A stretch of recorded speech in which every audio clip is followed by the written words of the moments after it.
Good morning বন্ধুরা।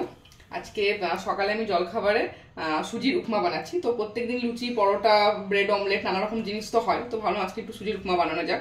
তো দেখুন, তার জন্য আমি এখানে সুজি নিয়ে নিয়েছি, আর এখানে পেঁয়াজ কুচি, আলু, কিশমিশ, এখানে বিনস, গাজর, একটা কাঁচা লঙ্কা নিয়েছি, আর চীনাবাদাম, আর এখানে নিয়েছি ধনে পাতা। তো সাধারণত উপমাতে কারি পাতাই ব্যবহার করা হয়, কিন্তু আমাদের বাড়িতে সবাই আবার একটু ধনে পাতাটাকে একটু বেশি প্রেফার করে, তো তাই ভাবলাম ধনে পাতা দিয়ে করা যায়।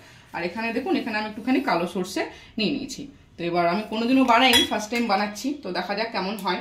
মাকে জিজ্ঞেস করলাম কিভাবে করা যায়, তো চলুন আপনাদের সাথে শেয়ার করি। এই যে দেখুন, প্রথমে আমি সুজিটাকে শুকনো খোলায় ভেজে নিচ্ছি। একটুখানি নাড়াচাড়া করে নেবো, যাতে হালকা যখন কালারটা চেঞ্জ হবে তারপরে তুলে নেব। এই যে দেখুন, আমার এখানে সুজিটা শুকনো খোলায় ভেজে নিয়েছি, কালারও চলে এসছে। এবার বাকি সবজিগুলো ভেজে নেব। এই যে দেখুন, আমি এখানে চীনাবাদামগুলো ভেজে নিচ্ছি।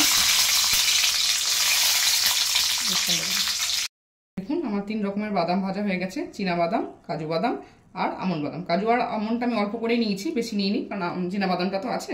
তো চলুন, এই যে এবার দেখুন, আমি বাকি যে সবজিগুলো ছিল সেই সব সবজিগুলো একসাথে সব দিয়ে দিলাম। এবার এগুলো হচ্ছে নুন হলুদ দিয়ে ভেজে নেব। এই যে দেখুন, আমার সবজিগুলো এখানে ভাজা হয়ে গেছে।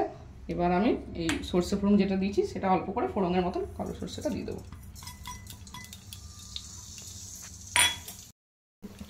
এখানে কালো সর্ষের সাথে একটু কারি পাতাও দিতে হয়, কিন্তু যেহেতু আমার বাড়ির লোক কারি পাতা সেরকম পছন্দ করে না, তাই আমি শুধু সর্ষেটাই দিলাম। আর এদিকে তো ধনে পাতা আছে, কারি পাতার বদলে ধনে পাতাটা আমি দেবো।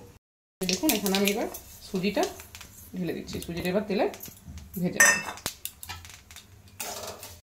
আমি এখানে সুজির সাথে যা সবজিগুলো ভেজেছিলাম সেগুলো একসাথে মিশিয়ে নিলাম। এবার এটাতে সমপরিমাণ নুন, চিনি আর জল দিয়ে এটাকে একটু সিদ্ধ করতে দিয়ে দেবো। দেখুন, আমার এখানে ভাজা জিনিসটা হয়ে গেছে, আর আমি পুরোটাই সাদা তেলে করেছি রান্নাটা। আর এবার নামানোর আগে আমি একটুখানি ঘি দিয়ে দিচ্ছি, কারণ সবটা সাদা ঘিতে করলে সেটা শরীরের জন্য তো ভালো নয়, তাই সাদা তেলে করে বাকিটা আমি ঘিতে করে দিই। এই যে দেখুন, আমার সুজির উপমা রেডি। আমি আমার মতন করে সাজানোর চেষ্টা করেছি, আপনারাও নিজেদের মতন করে সাজিয়ে সার্ভ করতে পারেন।